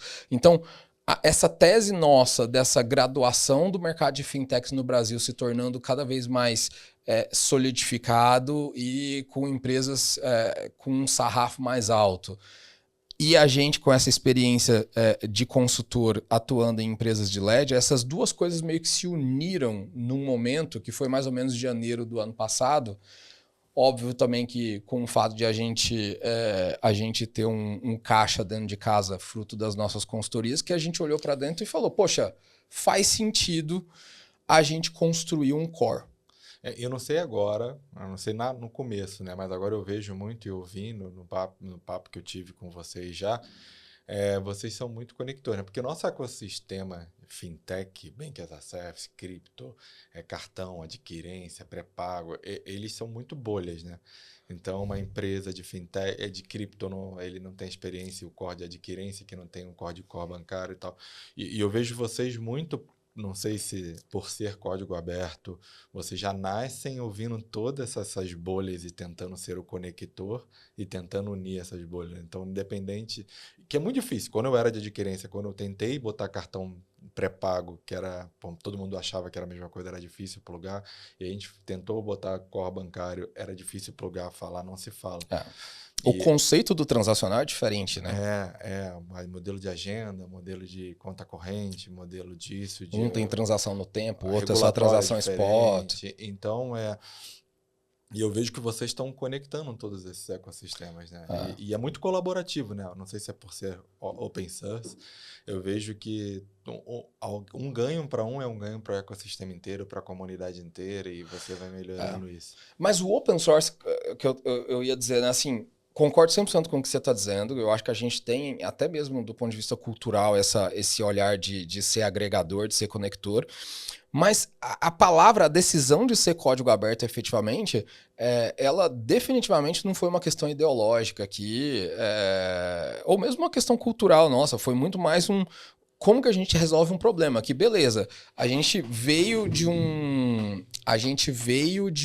uma visão de consultoria que todo mundo estava pedindo para a gente algo que passou a fazer sentido na nossa cabeça a gente transformar em produto. Ao mesmo tempo, a gente já tinha bastante experiência com o Core Banking, dado que, enfim, praticamente o time inteiro estava vindo da Doc. Praticamente o time inteiro estava vindo da Doc. E a gente teve bastante experiência com isso lá. Então, ok, as coisas estavam se conectando, mas faltava uma ponta, que era a gente quer ser um player pequenininho de Core Banking. E aí vamos aliar as coisas aqui com a Pismo sendo vendido para Visa. Então, de um dia para o outro, a gente já não estava mais competindo com o Pismo, a gente estava competindo com Visa, né? E ao mesmo tempo também a Matera fez uma captação, que são os nossos dois grandes concorrentes. Eu digo que é menos concorrente, mais colega de mercado, porque respeito bastante os dois, né? Mas eu acho que dá para poder fazer o que a gente está fazendo de maneira diferente. Mas a Matera também tendo feito uma captação de $100 milhões com o Warburg. Então, de um dia para o outro, eu nasci pensando que eu ia competir com a Pismo e com a Matera, que já ia ser difícil pra caramba. Mas aí agora eu tava competindo com o Visa e com uma Matera com R$500 milhões no bolso, né? Então, como que a gente resolve esse problema? Né? Do tipo, eu vou ser um ser pequeno, brigando com esses dois gigantes que têm muito mais experiência do que eu e estrada de rodagem, né? Um código muito mais maduro. Como que a gente resolve esse problema? Aí veio a ideia do open source. Entendi. Então a ideia do open source veio para poder resolver uma questão que ela é muito mais factual / comercial, que é topo de funil. E, ao mesmo tempo, operacional, que é como que eu te dou, Fernando, confiança de que o que nós estamos fazendo aqui na Lerian, embora a gente tenha menos estrada de rodagem, menos tempo, menos maturidade de código do que Pismo e Matera, como que eu consigo trazer confiança para o Fernando de que, poxa, confie, porque efetivamente essa caixa aqui funciona. Veio a ideia do open source por isso. E aí eu acho que a gente tem sido bastante... A gente foi muito feliz e tem sido bastante feliz com a decisão, porque a partir do momento que você toma a decisão de construir produto open source, com todos os seus desafios, você elimina 1 milhão de conflitos de interesse. E aí isso, ainda mais a gente que já tinha uma capacidade de pensar com a mente mais aberta do ponto de vista de construção de produto, isso facilita muito a nossa vida. O cliente ele já chega sabendo onde que a gente não é bom e onde que a gente é muito bom. O cliente já chega tendo testado. Ontem chegou um cliente que já tinha subido em 30 minutos na GCP a nossa stack e já chegou dizendo para a gente qual que é o TPS do negócio, entendeu? Então, assim, facilitou muito, realmente, né? A gente está com o tempo esgotando aqui, né? Seu alarme até tocou aí. Eu tenho mais algumas perguntas finais e olhando um pouco... A gente está com... Não quero falar muito detalhes sobre, mas um caso, nesse exato momento que a gente está gravando o podcast, de uma invasão de R$1 bilhão, uma empresa que hackers invadiram, um monte de especulação em cima de tudo isso e invadiram o core bancário, a plataforma de tecnologia. Não se sabe exatamente, não se sabe exatamente o que foi e tudo mais, mas é uma dúvida. O que o open source faria? O que uma plataforma como a de vocês, qual o ponto positivo, se tem ponto positivo, qual o ponto negativo se tem se fosse usada com vocês? Porque eu usei muito open source na minha vida. Todos nós de tech, né? Todos nós de tech usamos. E quando tinha adquirência, a gente usava uma versão open source da ISO 8583, se não me engano. Você usava o JPOS? Isso aí.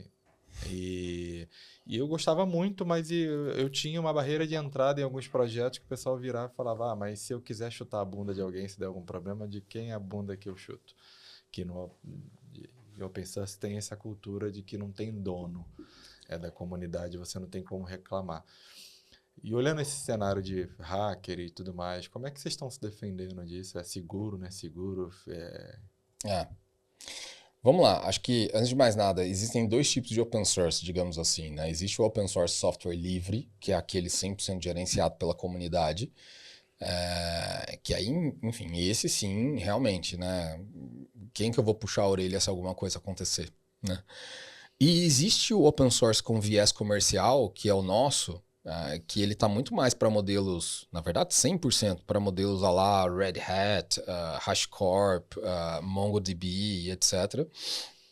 Que a partir do momento que você tem um suporte desse terceiro, né, você tem orelha, endereço, telefone, você sabe tudo para E a bandeira de poder. open source ela é muito mais forte em colaboração, né? Em Total. criar, em você É ter muito menos na questão de que o open source é gerenciado pela comunidade, é muito mais, quando tem viés comercial, e muito mais de que ele é drivado pela comunidade, né? Então, acho que a primeira coisa que a gente precisa fazer a distinção é isso. Segunda coisa que a gente precisa fazer a distinção, e aí aqui é uma questão mais filosófica, eu sei que o nosso tempo está acabando, mas eu vou tentar ser breve aqui, é o seguinte, Fernando. Cara, pra mim, a gente tá muito, enfim, hoje é quarta-feira, aparentemente tudo aconteceu na segunda, né, com relação a esse tema. Ninguém tem detalhe direito ainda sobre como que as coisas aconteceram, enfim, ficar também surfando a onda da desgraça ali é uma péssima ideia, eu acho que para qualquer um. O ponto aqui não é esse, definitivamente. Mas, assim, do alto da minha ignorância com relação ao que aconteceu, o que eu acho, né, que dá pra gente poder tirar disso? Eu acho que o mercado brasileiro, ele, o mercado brasileiro do ponto de vista de mercado financeiro, ele evoluiu muito rápido do ponto de vista de tecnologia para poder a gente conseguir criar coisas como Pix, como Open Finance, como Banking as a Service, como Credit as a Service, como subadquirentes, com todo o ferramental que existe e etc. Mas ele ainda caminha, e eu diria engatinha, do ponto de vista de colaboração entre os agentes do mercado. E aí, eu não estou dizendo que, poxa, um piloto de reserva não conversa com o outro. Eu não estou dizendo que uma pessoa de riscos não conversa com a outra pessoa de riscos da outra instituição. Mas, cara, é uma conversa via WhatsApp. É uma conversa completamente manual. É algo muito artesanal ainda quando a gente começa a falar da colaboração entre áreas de operações. Tá?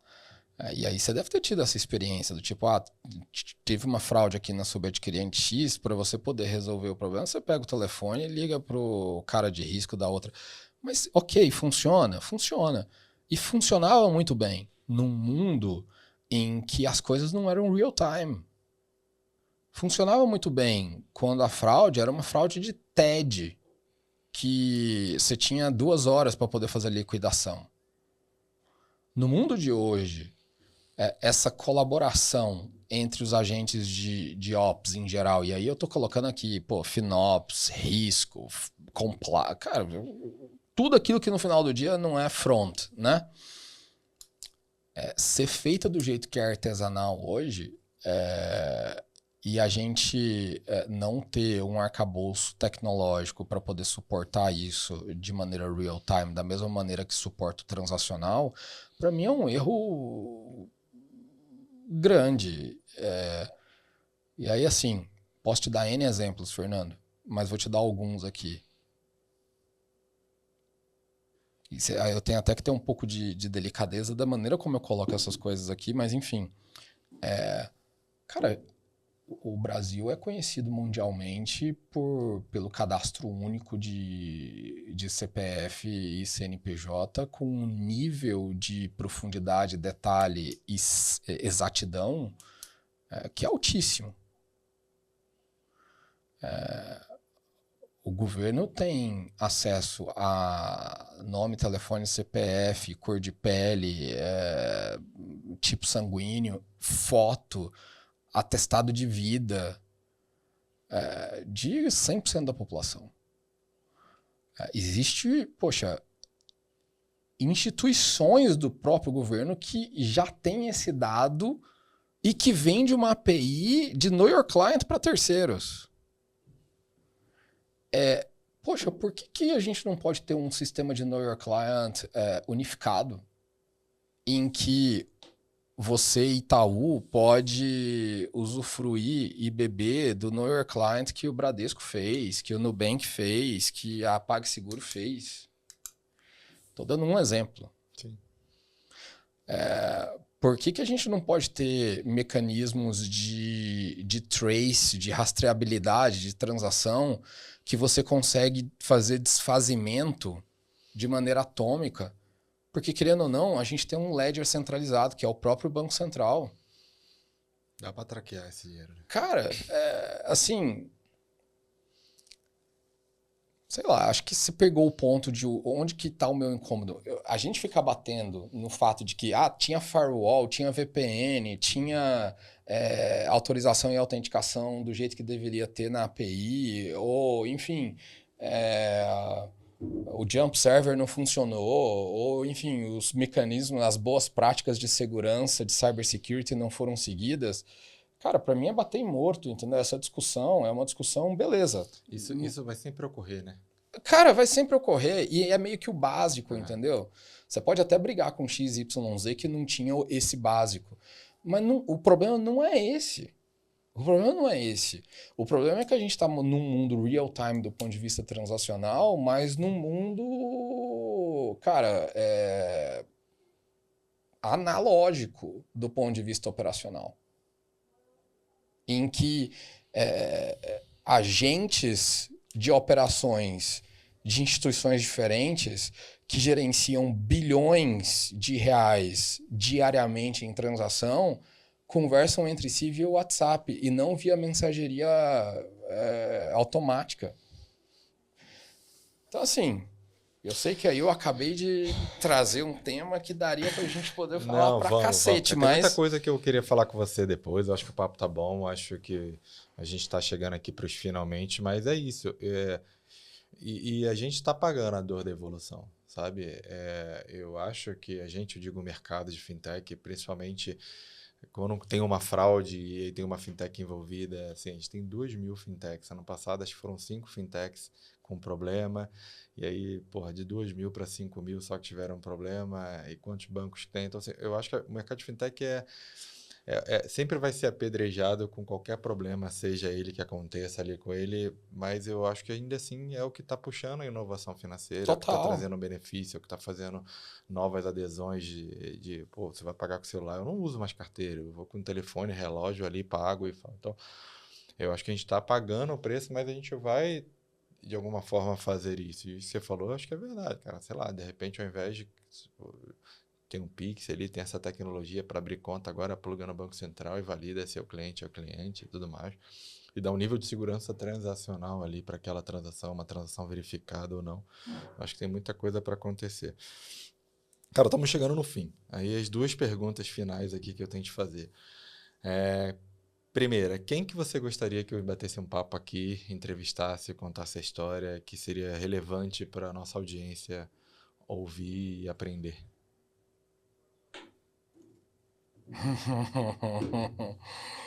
Quem que você vai jogar? Quem que eu vou colocar? Quem que eu vou jogar na fogueira?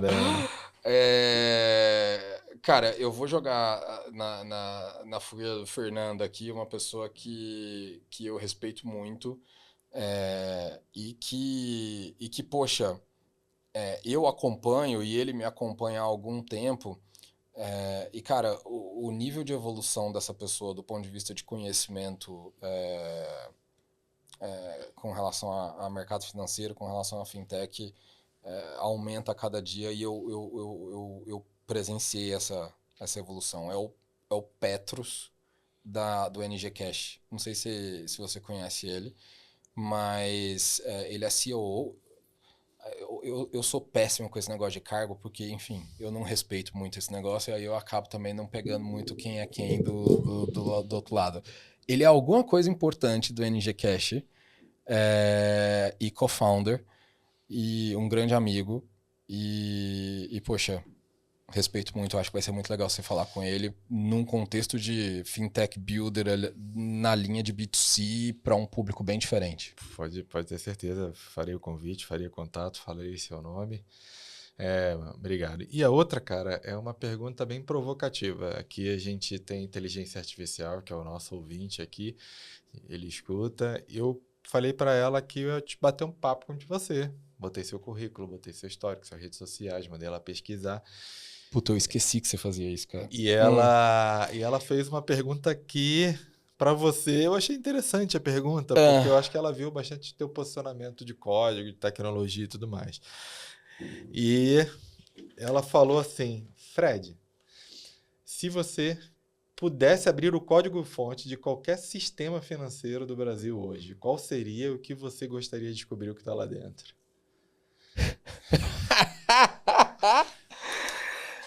Cara, acho que ela quer a tua ajuda para hackear o Brasil. Nossa senhora! Puta, essa você me pegou de perna trocada aqui, realmente. De qualquer sistema... Um sistema que você já foi cliente, um sistema que você já viu rodando, de um concorrente seu, de algo que você viu funcionando. Ela botou sistema financeiro aqui. Qualquer sistema financeiro. Foi a primeira coisa que eu pensei, né? Cara, é que o que eu gostaria de ver é algo muito amplo, né? Mas, vamos lá, algo que me levanta a sobrancelha e eu falo, caramba, cara, como é que esses caras estão fazendo isso nesse nível de profundidade e, ao mesmo tempo, com esse nível de detalhismo, né? Digamos assim que é o lado tributário do Brasil, né? E aí, por que de novo, é um sistema muito grande, mas eu estou falando aqui desde imposto de renda até pessoa física, pessoa jurídica, até a parte de tributação municipal, estadual, como tudo isso no final do dia se une com o nível de fiscalização que a gente tem no nosso país, né? E aqui eu não estou nem dizendo, cara, se a fiscalização é certa ou errada. Esquece, aqui eu não estou nem discutindo a alíquota em si, nem nada. Você quer abrir o projeto Mas lá. que, cara, é um nível... Cara, são too many moving parts. E tem um nível, uma profundidade, consegue chegar num nível de detalhe... É uma galáxia, né? Cara, isso é muito grande, você assim. Você vai pra parte de portuário, aí você vai pra parte de cartão, aí você vai pra parte de cripto. E tá tudo ligado, né? Do tipo... Acho que por que foi a primeira coisa que veio na minha cabeça, né? Porque eu tive uma experiência nessa semana que foi a seguinte. A gente fez o imposto de renda esse ano e eu recebi uma cartinha em casa, cara, coisa do quê? De um mês, né? Agora, a gente entregou o imposto de renda, sei lá, fim de maio, né? Eu recebi uma cartinha em casa essa semana, ou semana passada, sei lá, dizendo o seguinte: Fred, tudo bem, você tem direito à restituição do imposto de renda, mas sabe, eu vi que você não pagou duas, sei lá, boletos lá do seu e-social, de pessoas que trabalham na minha casa, né, babadas das minhas filhas, essas coisas, né? Como você está devendo no e-social e você tem restituição para receber, se você não falar nada, a gente vai abater um do outro e vai te pagar o líquido. Falei, cara, não é possível. Meu irmão, ok que, poxa, mas é foda, né? Eu queria ver como é que essas coisas funcionam. Esse banco de dados deve ser um negócio, ainda mais eu que tenho essa certa fascinação por isso, de banco de dados. Deve estar ligado com vários outros ecossistemas, várias outras frentes. Mas o que é a sensibilização do check como que roda isso, né? Esse que eu tenho certeza que deve ser um batch process, né? Mas como que é esse batch, né? Como que ele roda, cara? O que que ele loca, o que que ele não loca? Então, assim, eu tenho muita curiosidade para poder entender isso. Mas foi por isso que eu falei. Fred, que aula hoje o bate-papo com você. Muito obrigado. Quer deixar alguma mensagem final para o pessoal que te ouviu, para a família, para a esposa, para o time da Lerian, para o BTG que agora apostou em vocês aí? Acho que para o time da Lerian e para os nossos investidores todos, poxa, muito obrigado.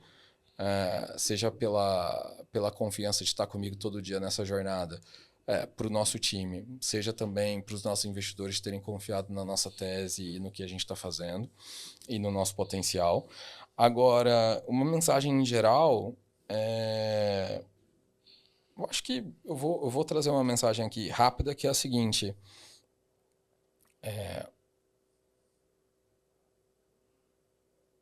Não se preocupe tanto com planejar como é que você vai chegar em algum lugar.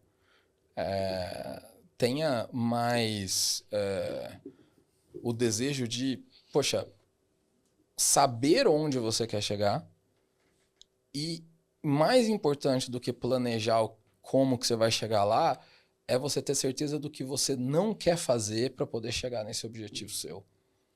E aí eu acho que a diversão está em a cada dia você pensar coisas novas e dar os seus pulos com esse objetivo de longo prazo. Acho que a vida fica mais legal assim. Com certeza. Às vezes se ocupar é melhor do que se preocupar. Total. E também, isso que você falou, né? Muita gente vem bater papo comigo, pô, o que que eu faço, o que que eu não faço, vem se aconselhar que está insatisfeito. Eu falo, cara, começa vendo o que você não quer. Sabe, ao invés de ficar só focando no que você quer, o que que você não quer? Não gosto do emprego que você tá? Tá bom, cara. Primeira coisa, não quero mais esse tipo de atividade. Já elimina muita coisa. Sabe quem que me ensinou isso? Terapia ocupacional. Que é aquela velha história, né, Fernando? Porra, tem uma porcaria de um prego no seu pé, você não vai discutir de onde o prego veio, se o prego está infeccionado ou não, se o prego é pequeno ou é grande. A primeira coisa que você vai fazer é, porra, tira o prego, cara. Então, enfim, eu acho que eu sou mais preocupado em saber o que eu não quero e não aceito fazer para poder chegar em algum lugar. E aí a vida é mais divertida. Fica, com certeza, porque você tem menos preocupação e mais ocupação. Total. Movimento é melhor do que Nossa, ficar muito parado. mais. Às vezes vale a pena ficar parado, às vezes vale a pena se preocupar um pouco, mas com certeza se ocupar, conectar com o que você quer. Elocubrar demais o que você vai fazer ao longo dos dias e meses, enfim, e anos. Ocupa tempo de fazer o hoje. Maravilha. Obrigado por estar aqui. Para quem quiser saber mais sobre a Lerian, lerian.studio, né? Ou Fred Amaral no LinkedIn. Esse episódio é um agradecimento especial para o pessoal da AWS Startup, que acredita na gente, apoia a gente aqui. E obrigado. Quem quiser, eu acho que é muito rico mandar mensagem para a gente, marcar quem que você quer que aprenda com a história do Fred, com os contos e causas aqui contados. Valeu, pessoal. Obrigado e até a próxima. Valeu! Valeu.